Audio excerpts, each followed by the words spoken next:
Very good morning to everyone. I am Dr. Krishnakumari Aharamuthu, working as a professor in the Department of Mechanical Engineering, Hindustan Institute of Technology and Science, Chennai, which is located in India. I am also certified professional in data science from Purdue University of USA. I am very grateful to the conference committee team for selecting my paper for this award. For this, I am going to present today my recent paper on modeling and analysis of vortex induced vibration in marine rices. I think this paper will be very useful people who are working in vortex induced vibration side.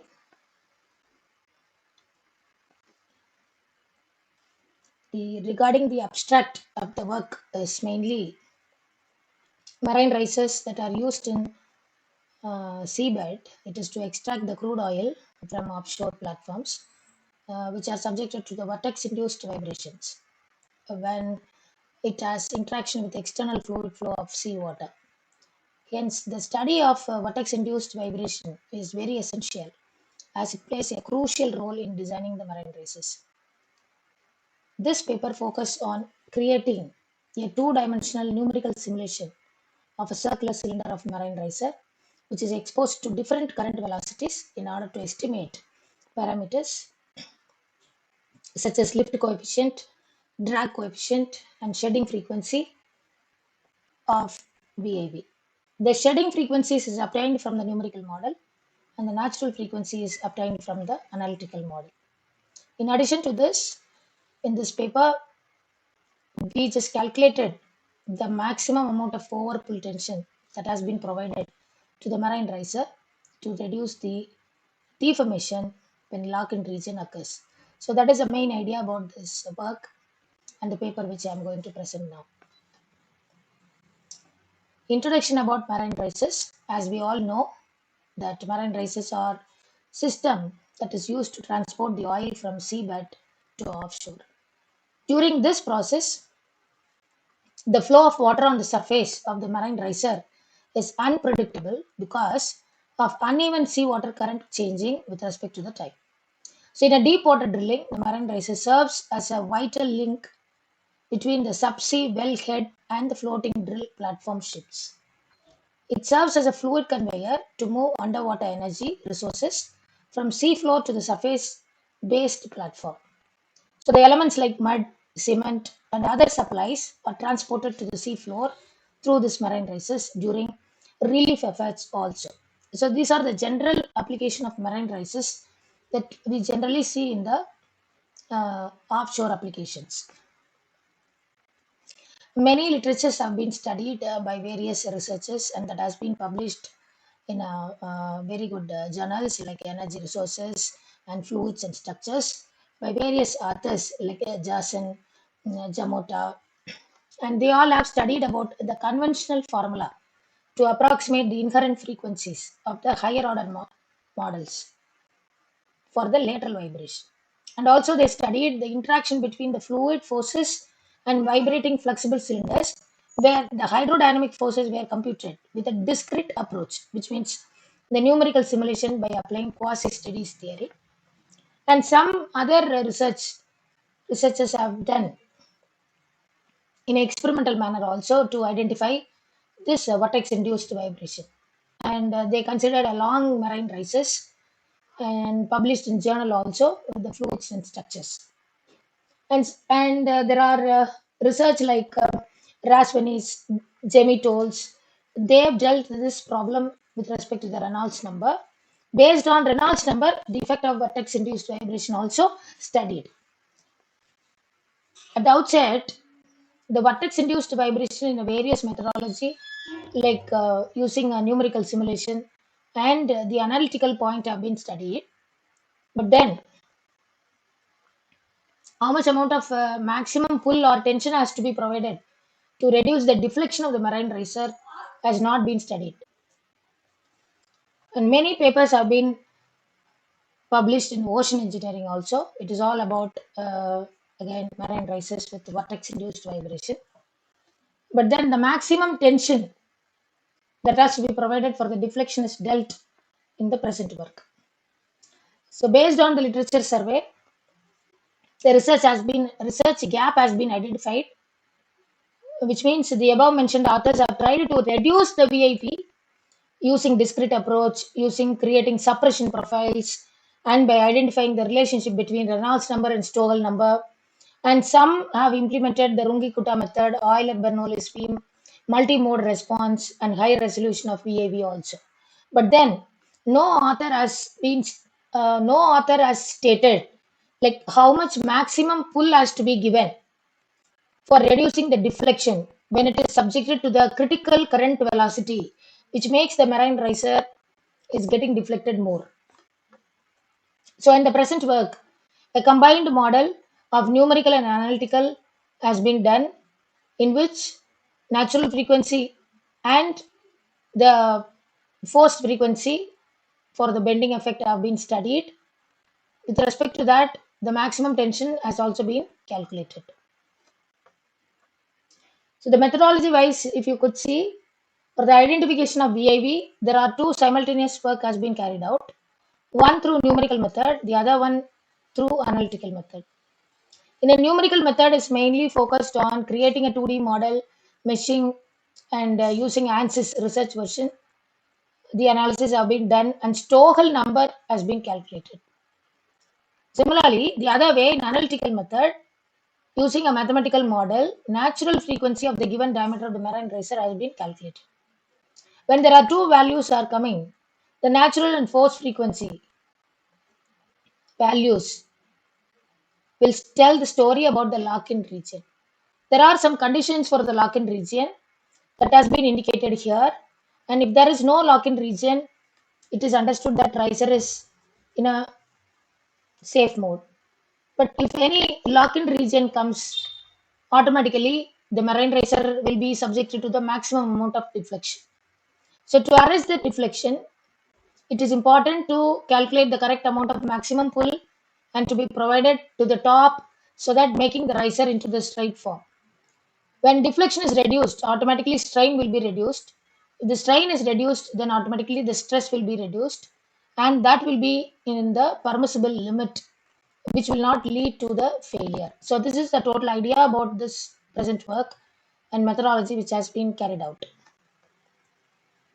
In analytical method, this is a small model with a particular diameter is being taken, and using the formulas stated here, the natural frequency have been calculated through mathematical formula using MATLAB.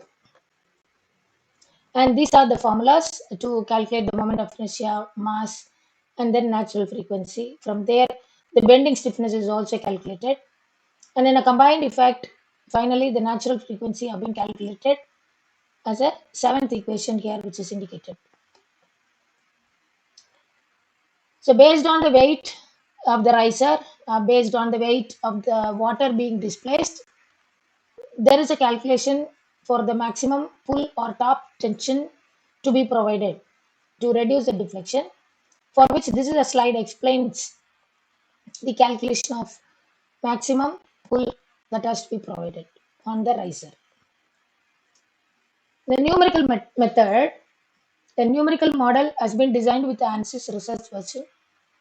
There is a control volume is designed in a vertical side 1800 mm and horizontal side it is at 4500 mm. Within control volume, a cylinder with a diameter of 300 mm is designed, and it is 1500 mm left from the center and 3000 mm is right from the center. So these are the details that has been considered for making a numerical model in the software. For a 2D geometry, it has been taken like that. And this figure 3 and 4 shows the work which is done with the ANSYS Fluent research version.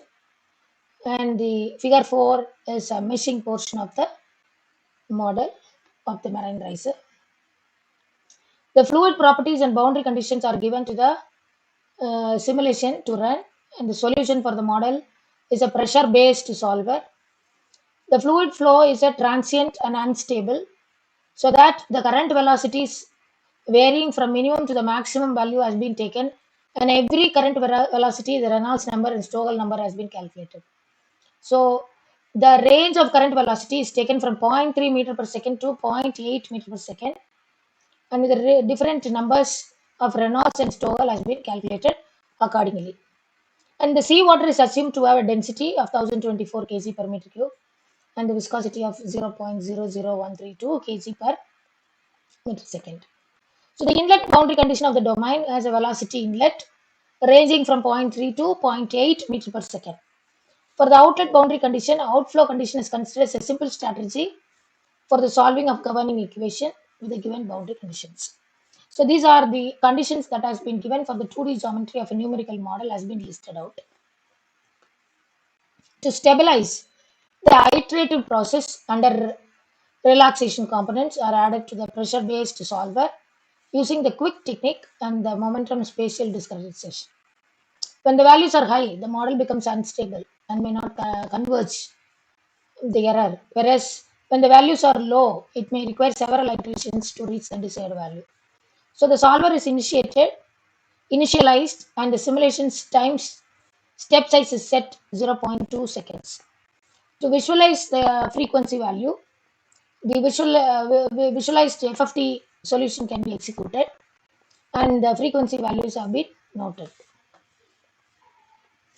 Coming to the result and discussions, the analytical method which we calculated through mathematical model using MATLAB,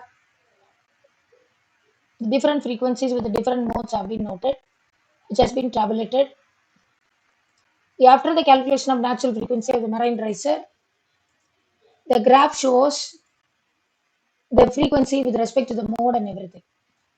As it can be seen clearly from the graph, with the increase in mode number, there is an increase in natural frequency of the riser.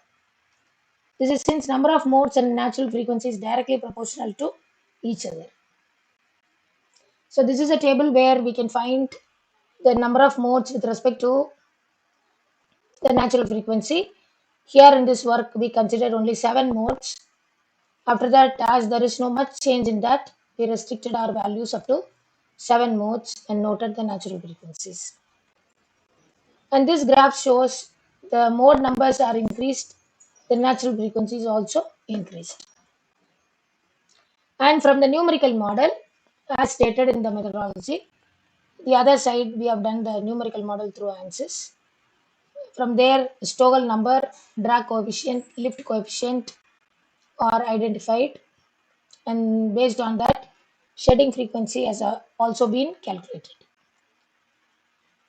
The vortex induced vibration is created in the velocity of u is equal to 0.3 meter per second of mode 1.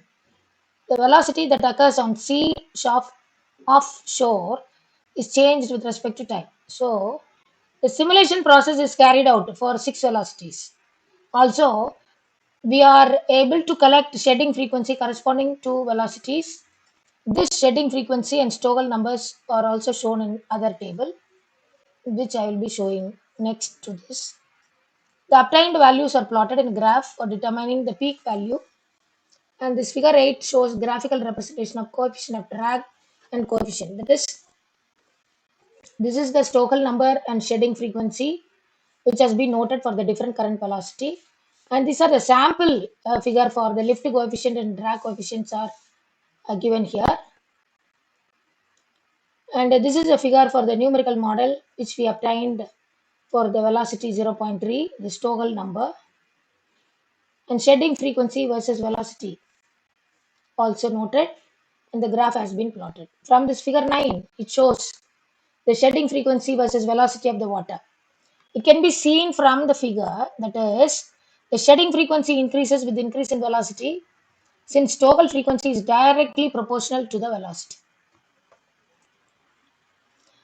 The next important thing is understanding the lock-in phenomenon, and based on that, calculation of overpull tension in order to reduce the maximum deflection of the marine riser to avoid excessive stress which leads to failure.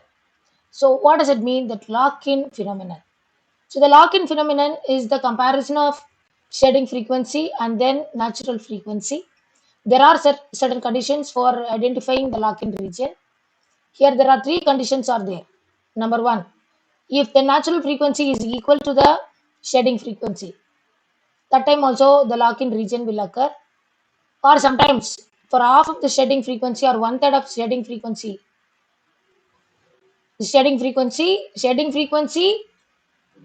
of natural frequency, half or one third. That time also the chances are there to get the lock-in phenomenon. But then the reduced velocity UR must be in the range of 5 to 8. So for too simple understanding of lock-in phenomenon, when the reduced velocity in the range of 5 to 8, if shedding and natural frequency either equal or half, definitely lock-in phenomenon will occur, which is similar to the resonance condition in which more amount of deflection of the marine riser will occur. By the time the overpull tension to be provided on the top to make the riser to straight so that deflection and stress can be reduced. So from this figure 10, it is a procedure to identify. One can easily understand from this that is the time of velocity 0.3 meter per second. Multiple lock-in modes are available, but only in the mode number 2, the reduced velocity has come in the range of 7.5, which is the reduced velocity in the range of 5 to 8 as the number is 7.5, and also it is closer to the natural frequency. So this is where the lock-in region occurs. And this is a point where we need to calculate the maximum pull, that is also calculated, which is around 2.5 into 10 to the power of 8 Newton.